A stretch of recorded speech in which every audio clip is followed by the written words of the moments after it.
At 2:17 in the morning, the house is completely silent. No television, no traffic outside, no voices, just the sound of quiet footsteps moving slowly through a dark hallway. A hand presses against the wall for balance, careful, steady, because one wrong step at this hour can change everything. The eyes are half awake, the body feels heavy. And deep down, there's a frustrating thought many older adults know too well. Why am I waking up again? Maybe this has happened to you. You fall asleep tired. Then suddenly your eyes open in the middle of the night. Again, you check the clock, 1:43, 2:17, 3:08, and each trip to the bathroom feels a little harder than it used to. What if I told you? The reason you keep waking up at night may not actually begin with your bladder at all? And what if the way you drink water during the day is quietly training your body to wake you up every single night, without you realizing it? Now this might surprise you, because most people think the answer is simple: just stop drinking water after dinner. But for many older adults, that advice may only solve part of the problem. And sometimes it may even make things worse. That's the part very few people talk about. You see, after years of hearing the same complaint from seniors: interrupted sleep, nighttime bathroom trips, exhaustion the next morning, I started noticing a pattern, not just once or twice, again and again. People who were trying their best to fix the problem were often doing something during the daytime that may have been quietly making the nights harder, and the frustrating part. Most of them had no idea, because the body changes after 60 in ways that are easy to miss. Sleep becomes lighter, balance becomes more fragile, energy takes longer to recover. And those nighttime walks to the bathroom are not just annoying. For some people, they can become dangerous. A dark hallway, tired legs, dizziness, a missed step. Have you noticed yourself moving slower at night lately? Maybe even holding on to furniture or walls for support? That fear, even the small fear of falling, can quietly stay in the back of your mind, and then comes the next morning. You wake up feeling drained, foggy, irritated. Sometimes you need a nap before the day even begins, and over time many people start wondering something they rarely say out loud. Is this just part of getting older now? But here's what may surprise you most. In many cases, the problem may begin much earlier in the day than people realize, not at midnight, not before bed, earlier. And once you understand the hidden pattern behind this, the whole picture starts to change. But before we get there, you first need to understand the daytime habit that quietly affects the body long before your head ever touches the pillow. Let me ask you something. Have you ever tried drinking less water during the day, hoping it would help you avoid getting up at night? If you have, you're definitely not alone. In fact, this is where most people get it wrong. Many older adults become so frustrated with nighttime bathroom trips that they start cutting back on water without even thinking about it. Maybe just a small cup in the morning, a few sips in the afternoon, then trying to hold off as long as possible. At first, it seems logical. Less water should mean fewer trips to the bathroom, right? But here's what I've seen happen again and again. When the body does not get enough water during the daytime, the urine can become more concentrated, and concentrated urine may irritate the bladder lining more than people realize. Think of it like letting dirty water sit inside old pipes. Over time, the pipes become more sensitive, more reactive. Even small pressure changes start causing problems. The bladder can behave in a similar way. Sometimes people assume the bladder is simply getting weaker with age, but in some cases the bladder may actually be reacting to irritation and uneven hydration patterns built throughout the day. And the difficult part is this: the body often adapts quietly. You may not notice it happening right away, you just notice the result later, when you're suddenly awake at 2 in the morning again. This might surprise you, but some seniors who try to drink less during the day actually feel more urgency later at night, not because they drank too much, but because the body's balance became uneven. So here's one simple thing that may help. Instead of avoiding water during the day, try sipping steadily from morning into the afternoon, not giant glasses all at once. Just gentle, consistent hydration, almost like keeping a garden lightly watered throughout the day instead of waiting for the soil to crack. Small changes can matter more than people think, but the next mistake is even more common, and it quietly confuses the body's internal clock. Have you noticed that you barely drink anything all day, then suddenly feel thirsty after dinner? This happens to more people than you might expect. Life gets busy: appointments, errands, medications, phone calls, household tasks. Before you know it, evening arrives, and the body finally catches up. Now suddenly there's iced tea with dinner, a full glass of water while watching television. maybe another drink before bed just in case. And this is where timing starts becoming very important. Because your kidneys do not simply shut off at night. If large amounts of fluid arrive late in the evening, the kidneys may still be actively processing that fluid while you're trying to sleep. In other words, your body may still be working the daytime shift. Long after your head hits the pillow, have you ever noticed that some nights are worse after eating late or drinking more in the evening? That may not be a coincidence. The body likes rhythm, and when hydration happens too late, that rhythm can quietly shift. Many people focus only on how much they drink, but the timing may matter just as much. Here's a simple habit that may help. Try front-loading more of your fluids earlier in the day, morning, midday, early, afternoon, then gradually slow down as evening gets closer. Not complete restriction, just less late-night catching up, because suddenly flooding the body with water at night can sometimes create the exact cycle people are trying to escape. And yet, timing alone is not the real secret, because what happens inside the bladder and even inside the brain during the night may surprise you.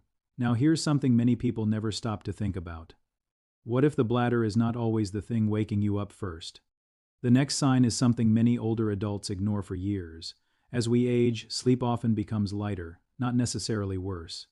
Just lighter. Small sounds wake us more easily. A shift in temperature wakes us. Even tiny body sensations that never used to bother us can suddenly pull us awake. And the bladder becomes part of that picture. Think of it like an overly sensitive smoke alarm. Years ago, it only reacted to heavy smoke. Now it reacts to toast. A small bladder signal that once would have stayed quiet until morning may now wake the brain much sooner. And here's the interesting part.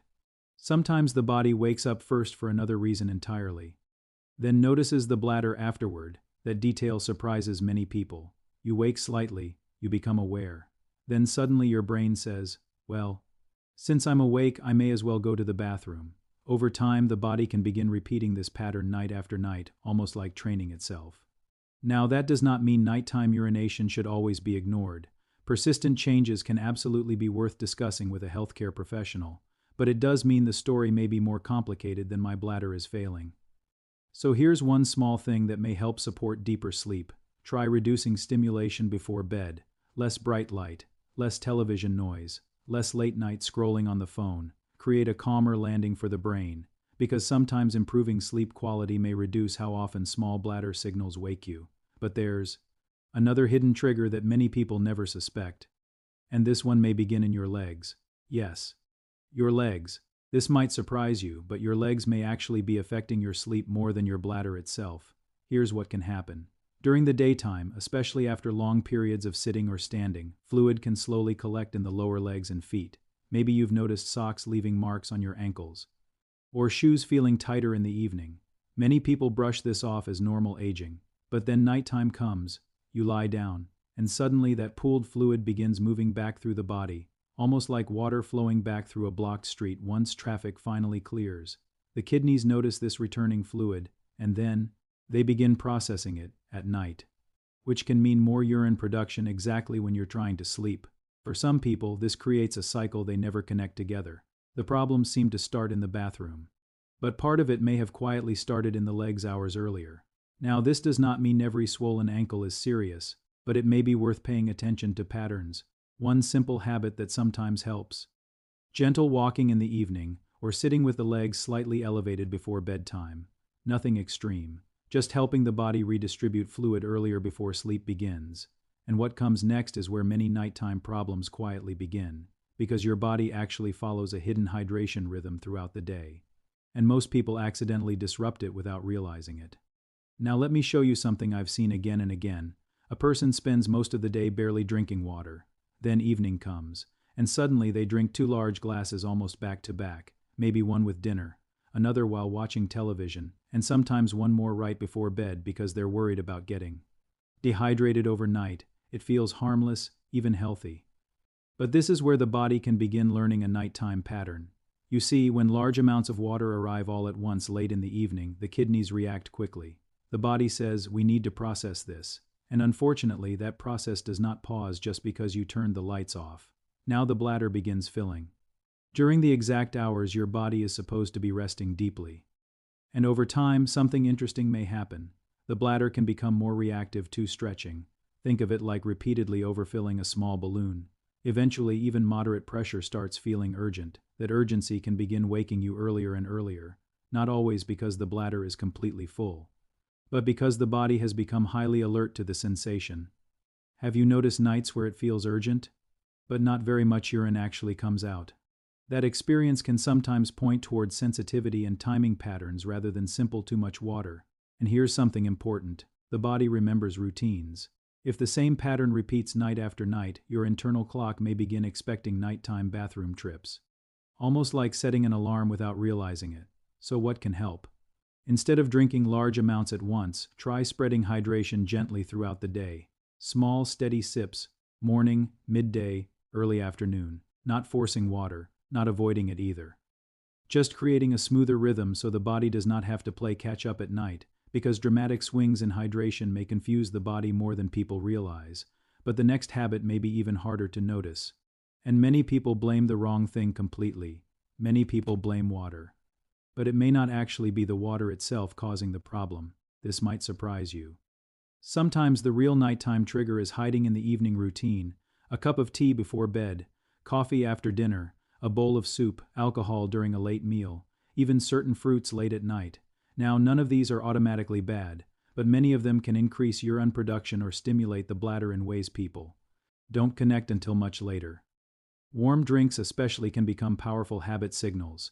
The body begins associating them with winding down for sleep, and after enough repetition, the routine becomes automatic: tea, television, bathroom trip, bed, night after night. It becomes a loop, and once routines become wired into the body, they can feel surprisingly difficult to break.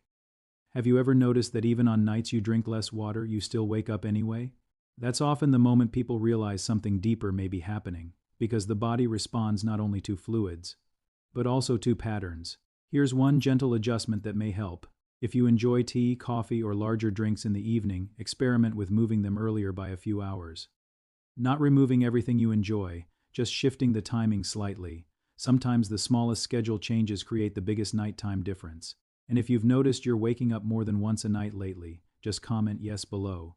You're definitely not alone. In fact, many people silently struggle with this for years, without ever talking about it, because they assume it's simply part of aging. But now we're getting close to the part almost nobody explains correctly, because your body may actually be sending delayed signals from habits created hours earlier. And once you understand the hidden timing system behind all of this, the entire picture starts making sense. This is the part most people never hear. And honestly, it may explain why so many older adults feel frustrated even when they think they're doing everything right, because the real issue is often not just how much water you drink, but when your body receives it. You see, the kidneys follow daily rhythms. The body is designed to handle fluids differently during daytime and nighttime hours. During the day, the body expects movement, activity, eating, drinking, but at night the system is supposed to slow down. Urine production naturally decreases for many people during healthy sleep. That's part of how the body protects rest. But when large amounts of fluid arrive too late in the evening, that rhythm can become disrupted. It's almost like asking a factory to suddenly start working the night shift after it was already preparing to close down. The lights come back on, the machines start moving again. And suddenly the system is active at the exact wrong time. Now think back to the opening of this video, the dark hallway, the tired legs, the hand against the wall at 2 in the morning. For many people, that moment may not actually begin in the middle of the night. It may begin with hydration timing patterns created much earlier in the day. That's the hidden connection most people never realize. And this is why some older adults notice improvement when they stop catching up on water at night and instead hydrate more steadily earlier in the day, midday, early afternoon. Then easing down gradually later in the evening. Not severe restriction, just better timing. And sometimes that simple shift helps the body settle into a calmer nighttime rhythm. But there's one final piece that ties everything together. And this part matters because fear often pushes people in the wrong direction. And this is where fear can accidentally make things worse. After enough sleepless nights, many seniors become afraid of drinking water altogether, which is completely understandable. Nobody wants another exhausting trip down a dark hallway, but cutting water too aggressively can sometimes backfire, because dehydration may irritate the bladder lining even more. Urine becomes darker, more concentrated, and for some people, that concentrated urine may increase urgency and sensitivity. Then another cycle begins: less water, more irritation. More bathroom trips, more fear. Meanwhile, dehydration can also contribute to fatigue, dizziness, constipation, dry mouth, and weakness, especially in older adults. And have you noticed how dizziness feels even more dangerous at night? That's why balance matters so much here. The goal is not drink as little as possible. The goal is balance. Gentle, steady hydration that supports the body instead of overwhelming it. Think of it like maintaining a steady flow through a river instead of letting it dry out. Then suddenly flooding it all at once. The body tends to respond better to consistency, not extremes. And now, let me show you the simple hydration pattern many older adults say changed everything. Here's the full picture we've been building toward. And for many people, this is the moment when everything finally starts connecting together. The nighttime bathroom trips, the evening thirst, the restless sleep, the exhaustion the next morning. It may not simply be about drinking too much water, and it may not mean your body is failing you. In many cases, the body may simply be reacting to patterns, timing patterns, hydration patterns. Daily routines repeated quietly over years, and this is why many older adults find relief not by drinking less water, but by changing when and how they drink it. I like to call it the earlier and steadier method. Simple, gentle, realistic. Instead of waiting until evening to catch up on fluids, the goal is to spread hydration more naturally across the day. Morning becomes the foundation. A glass of water after waking up, another with breakfast, then steady sipping through late morning and early afternoon, not forcing huge amounts, not constantly chugging, just consistent support for the body. Then, as evening approaches, hydration gradually slows down. Dinner may still include a drink, but large glasses late. At night become less common. And right before bed, only light sipping if needed instead of heavy intake. This gives the kidneys more time to process fluids before sleep begins. Think of it like slowly watering a garden during daylight instead of flooding it at night. The soil absorbs water more naturally, the system stays balanced, and the body often responds. Better to rhythm than extremes. Now, this does not mean everyone will suddenly sleep through the entire night. Some nighttime waking can still happen with aging. Certain medical conditions, medications, or bladder issues may also play a role. But many people notice that when hydration becomes earlier and steadier, the nighttime urgency becomes less disruptive. Less intense, less frequent, and perhaps most importantly, less stressful, because once fear enters the picture, sleep itself often becomes harder. You start worrying before bedtime. You wonder how many times you'll wake up. You become anxious about the hallway, the dizziness, the exhaustion tomorrow morning. But when the body feels more predictable again, something powerful happens. The mind begins relaxing too. But there's one emotional reason this matters far beyond sleep. And it has nothing to do with water alone. It has to do with independence. You see, many people never talk openly about how frightening nighttime waking can become after 60. Not just frustrating, frightening. A dark room, weak legs, poor balance, the fear of falling when nobody else is awake. That fear stays with people, sometimes quietly, sometimes deeply, and interrupted sleep affects more. Then energy, it can affect mood, patience, memory, focus. Balance the next day, even confidence. Have you noticed how different the entire day feels after a bad night of sleep? Small tasks feel harder. The body feels heavier. Everything takes more effort. That's why this conversation matters so much. Because restful sleep is connected to something bigger than comfort. It's connected to staying active, steady, clear-minded, independent. And here's the hopeful part. Sometimes meaningful improvements begin with surprisingly small changes. Not dramatic overhauls. Not impossible routines, just awareness, a better rhythm, a little more support for the body instead of fighting against it, maybe drinking earlier, maybe reducing late-night habits, maybe noticing patterns that were invisible before. And over time, those small shifts can help nights feel calmer again, more manageable, more predictable, and that's why this conversation is bigger than just the bathroom. Because it's really about protecting quality of life. So let's return to where we started. It's 2:17 in the morning. The hallway is dark, the house is silent, and someone is slowly making another tired walk to the bathroom.